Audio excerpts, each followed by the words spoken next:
Genesis. Ang talaan ng mga angkan ng mga anak ni Noe. Pagkatapos ng baha, nagkanak sina Sem, Cam at Japhet, ang tatlong anak ni Noe. Ito ang kanilang talaan ng mga angkan. Ang mga anak na lalaki ni Japhet ay sina Gomer, Magog, Maday, Javan, Tubal, Mesek at Tiras. Sina Askenaz, Rifat at Togarma ang mga anak na lalaki ni Gomer. Ang kay Javan naman ay sina Elisa, Tarsis, Kitim at Dodanim. Ito ang mga anak at apo ni Japhet. Sa kanila nagmula ang mga bansa sa baybay dagat at mga pulo. Bawat isa'y nagkaroon ng sariling lupain at wika. Ang mga anak na lalaki ni Cam ay sina Cus, Ehipto, Put at Canaan. Sina Seba, Havila, Sabta, Raama at Sabteka ang mga anak na lalaki ni Cus. Ang kay Raama naman ay sina Saba at Dedan.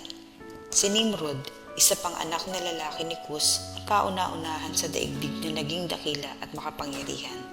Siya rin ang pinakamahusay na mangangaso, kaya lumitaw ang kasabihang mahusay mangasong tulad ni Nimrod. Kabilang sa kauna-unahang kaharian, nasakop niya ang Babylonia, Erek, Akkad at Kalne, pawang mga lupain ng Sinar. Mula rito'y pumunta siya sa Assyria at tinatag ang mga lungsod ng Nineveh, Rehoboth-ir, Kalye at ang Resin. Sa pagitan ng Nineveh at Kalye ang pangunahing lungsod. Si Ehipto ang ama ng mga taga-Lud, Anam, Lehab at Naftu, gayon din ng mga taga-Patrus, Kaslu at Kaftor na pinagmula ng mga Feliseo.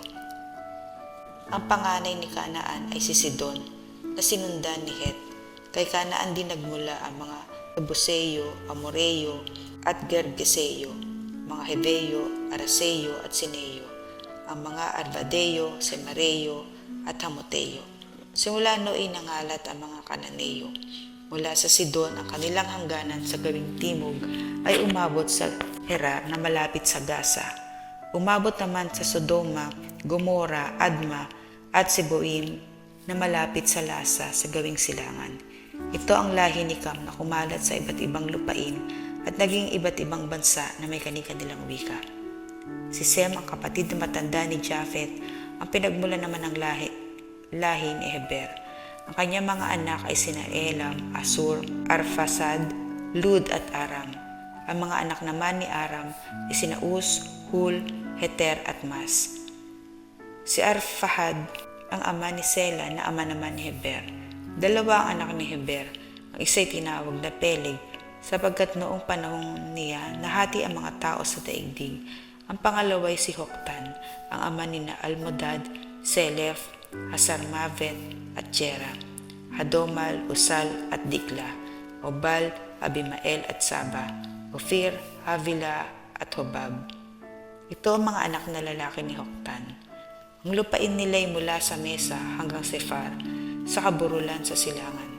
Ito ang lahi ni Sem ayon sa kanilang angkan, wika at bansa. Iyan ang mga bansang nagmula sa mga anak ni Noe at ang mga lahing kanilang pinagbuhatan. Sa kanila nagmula ang lahat ng bansa sa daigdig pagkatapos ng baha. Ang Tore ng Babel, 11 kabanata. Sa simula'y iisa ang wika ng lahat ng tao sa daigdig. Sa kanilang pagpapalipat-lipat, nagawi sila sa silangan sa isang kapatagan sa Sinar. Dito sila huminto at namayan. Nagkaisa silang gumawa ng maraming tisa at lutuing mabuti para tumibay. Tisa ang ginagamit nilang bato at alkitran ang kanilang semento. Ang sabi nila, ngayon magtatayo tayo ng isang lungsod na may toring abot sa langit upang matanyag tayo at huwag nang magkawatak-watak. Bumaba si Yahweh upang tingnan ang lungsod at ang toring tinatayo ng mga tao. Sinabi niya, ngayon ay nagkakaisa silang lahat at iisa ang kanilang wika. Pasimula pa lamang ito ng kanilang mga binabalangkas. Hindi magluluwat at gagawa sila ng anumang kanilang maibigan. Ang mabuti puntahan natin at guluhin ang kanilang wika upang huwag silang magkaunawaan.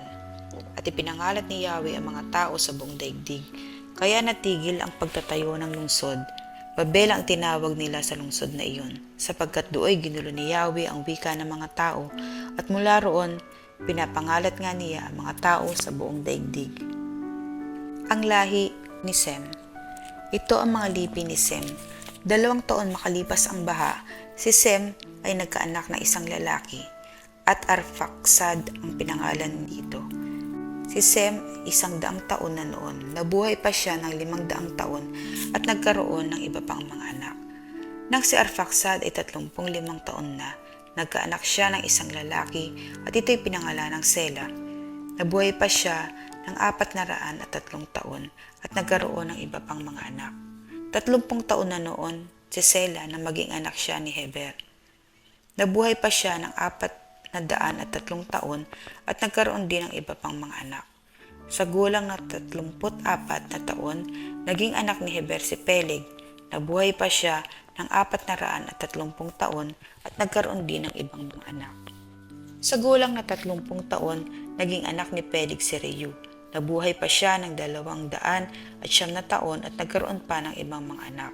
Si Reu naman ay 32 taon na maging anak niya si Serug. Nabuhay pa siya ng 207 taon at nagkaroon din ng ibang mga anak. Si Serug ay 30 taon na maging anak niya si Nakor. Nabuhay pa siya ng 200 taon at nagkaroon din ng iba pang mga anak.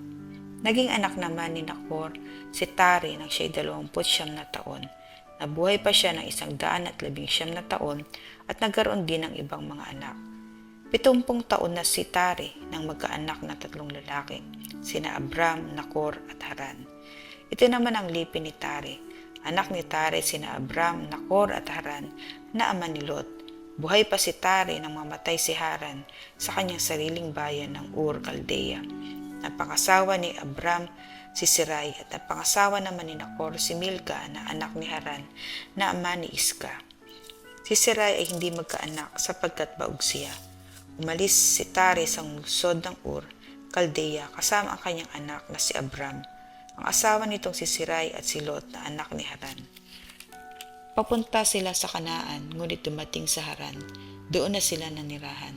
Doon namatay si Tare sa gulang na 205 taon. Tinawag ng Diyos si Abram, 12 kabanata. Sinabi ni Yahweh kay Abram, lisanin mo ang iyong bayan, ang tahanan ng iyong ama at mga kamag-anak at pumunta ka sa bayang ituturo ko sa iyo. Pararamihin ko ang iyong mga anak at apo at gagawin ko isang malaking bansa. Pagpapalain kita at mababantog ang iyong pangalan at magiging pagpapala sa marami. Ang sa iyo'y magpapala ay aking pagpapalain.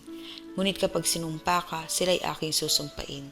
Ang lahat ng mga bansa, pihong ako'y hihimukin. Na tulad mong pinagpala, sila ay pagpapalain din. Sumunod nga si Abram sa utos ni Yahweh. Nilisan niya ang Haran noong siya'y 75 taon.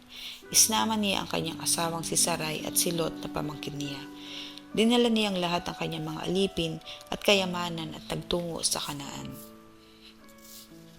Nagtuloy siya sa isang banal na lugar, sa Sikhem, sa puno ng roble ng Mole.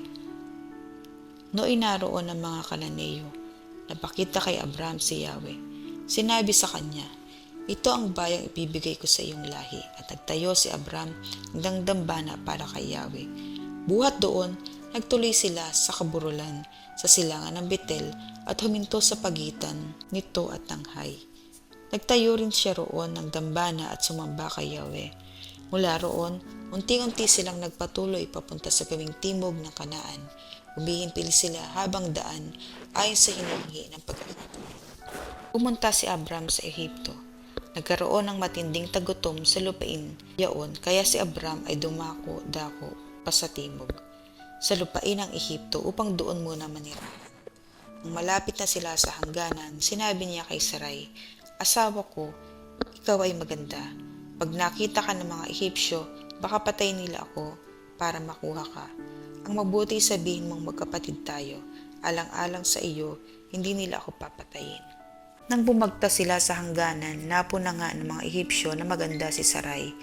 Ibinalita ito ng mga pinuno sa Paraon, kaya tiniutos nitong kunin si Sarai at dalhin sa palasyo. Dahil sa kanya, pati si Abram ay tinanggap na mabuti at pinagkalooban pa ng mga kawan ng tupa at kambing, baka, asno, kamelyo at mga alipin. Sa ginawang ito nagalit si Yahweh kay Faraon. Kaya't siya at ang buong palasyo ay nagdanas ng katakot-takot na karamdaman. Si Abram ay pinatawag ng Faraon at tinanong, "Bakit mo ito ginawa sa akin? Bakit hindi mo sinabing asawa mo siya?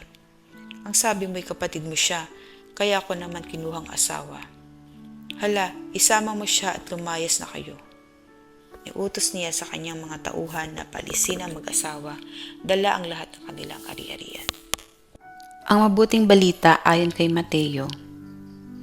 Ang pagtukso kay Jesus, ika-4 na kabanata. Pagkatapos si Jesus ay dinala ng Espiritu sa ilang upang tuksohin ng Diablo. Doon, 40 araw at 40 gabing nag-ayuno si Jesus at siya'y nagutom. Dumating ang manunukso at sinabi sa kanya, "Kung ikaw ang anak ng Diyos, gawin mong tinapay ang mga batong ito."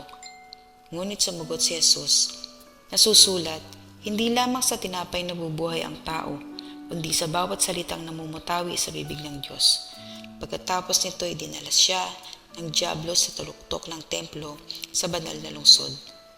"Kung ikaw ang anak ng Diyos," sabi sa kanya, "magpapatihulog ka sapagkat nasusulat, ipagbibilin niya sa kanyang mga anghel na ingatan ka, alalayan ka nila, upang hindi ka matisod sa bato." Sumagot si Jesus, "Nasusulat din naman, huwag mong subukin ang Panginoon mong Diyos." Pagkatapos dinala siya ng Diablo sa isang napakataas na bundok. Mula roon ay pinatanaw sa kanya ang lahat ng kaharian ng sanlibutan at ang kayamanan ng mga ito. At sinabi ng Diablo, "Ibibigay ko sa iyo ang lahat ng mga ito kung magpapatira pa ka at sasamba sa akin." Sumagot si Jesus, "Lumayas ka, Satanas, sapagkat nasusulat, ang iyong Diyos at Panginoon ang sasambahin mo, siya lamang ang iyong paglilingkuran." At iniwan siya ng Diablo. Dumating ang mga anghel at naglingkod sa kanya. Sinimulan ni Jesus ang kanyang gawain sa Galilea. Nabalitaan ni Jesus na ibinilanggo si Juan, kaya't bumalik siya sa Galilea. Ngunit hindi na siya sa Nazaret na ninirahan, kundi sa Capernaum. Ang bayang ito'y nasa baybayin ng lawa ng Galilea, sa mga hangganan ng Zabulon at Neftali. Sa gayoy natupad ang sinabi ni Propeta Isaías, "Ang lupain ng Zabulon at lupain ng Neftali, daanan sa gawing dagat sa ibayan ng Hordan, Galilea ng mga hintil. Ito'y bayang nag-apuhap sa gitna ng kadiliman. Sa wakas ay nakakita ng maningning niyang ilaw. Liwanag na taglay nito'y siya ngayong tumatanglaw sa lahat ng nalugami sa ilalim ng kamatayan." Magmula noon ay nangaral na si Jesus. Ang sabi niya, "Pagsisihan ninyo at talikdan ang inyong mga kasalanan, sapagkat malapit nang maghari ang Diyos." Pagtawag sa 4 na mangingisda. Sa paglalakad ni Jesus sa tabi ng lawa ng Galilea, nakita niya ang 2 mangingisda, si Simon na tinatawag na Pedro at ang kapatid niyang si Andres. Sila'y naghahagis ng lambat. Sinabi niya sa kanila, "Sumunod kayo sa akin at gagawin ko kayong mamalakaya ng mga tao." Noon di iniwan nila ang kanilang mga lambat at sumunod kay Jesus. Nagpatuloy sila ng paglakad at nakita rin nila ang magkapatid na Santiago at Juan, mga anak ni Zebedeo. Sila'y nasa bangka kasama ang kanilang ama at naghahayuman ng lambat. Tinawag din sila ni Jesus. Agad nilang iniwan ang bangka at ang kanilang ama at sumunod kay Jesus. Nangaral at nagpagaling si Jesus. Nilibot ni Jesus ang buong Galilea, nagtuturo sa mga sinagoga at pinangangaral ang mabuting balita tungkol sa paghahari ng Diyos. Pinagaling din niya ang mga tao sa kanilang mga sakit at karamdaman. Siya'y nabantog sa buong Syria, kaya't dinadala sa kanya ang lahat ng may sakit at mga pinahihirapan ng iba't ibang karamdaman, mga inaalihan ng mga demonyo, mga himatayin, mga paralitiko. Silang lahat ay kanyang pinagaling at sinundan siya ng napakaraming tao buhat sa Galilea, Decapolis, Jerusalem, Judea at maging sa ibayo ng Hordan.